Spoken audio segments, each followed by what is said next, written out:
ಇದೊಂದು ವಿಧಾನ ಪರಿಷತ್ತಿನಲ್ಲಿ ಆದಂತ ಘಟನೆಯ ಬಗ್ಗೆ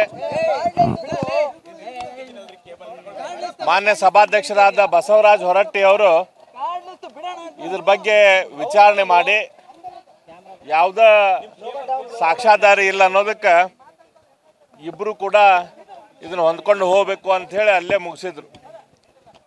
ಅದಾದ ಮೇಲೆ ಹೊರಗೆ ವಿಧಾನ ಪರಿಷತ್ತಿನ ಹೊರಗೆ ಮಾನ್ಯ ಸಿ ಟಿ ರವಿಯವರ ಮೇಲೆ ಶ್ರೀಮತಿ ಲಕ್ಷ್ಮೀ ಹೆಬ್ಬಾಳ್ಕರ್ ಅವರು ಮತ್ತು ಡಿ ಕೆ ಶಿವಕುಮಾರ್ ಮತ್ತು ಕಾಂಗ್ರೆಸ್ಸಿನ ಗುಂಡಾಗಳು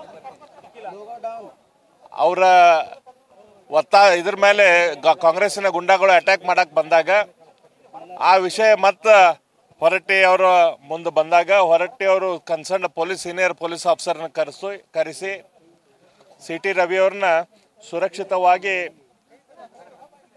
ಚಿಕ್ಕಮಗಳೂರು ತನಕ ಮುಟ್ಟಿಸಿ ಬರಬೇಕು ಅಂತ ಹೇಳಿದರು. ಆ ರೀತಿ ಸುರಕ್ಷಿತವಾಗಿ ಚಿಕ್ಕಮಗಳೂರಿಗೆ ಒಯ್ತೇವೆ ಅಂತ ಹೇಳಿ ಇವತ್ತಿಲ್ಲೇ ಖಾನಾಪುರ ಪೊಲೀಸ್ ಸ್ಟೇಷನ್ಗೆ ಈ ಕಾಂಗ್ರೆಸ್ ಸರ್ಕಾರದವ್ರು ಕರ್ಕೊಂಡ್ಬಂದಿದ್ದಾರೆ.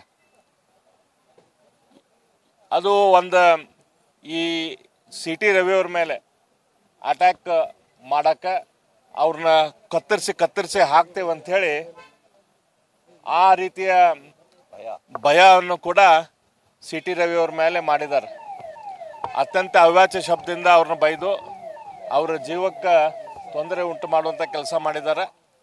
ಇವತ್ತು ಇಲ್ಲಿಂದ ಪೊಲೀಸ್ ಸ್ಟೇಷನ್ನಿಗೆ ಕರ್ಕೊಂಡ್ಬಂದು ಈಗ ಅವ್ರನ್ನ ಮುಂದೆ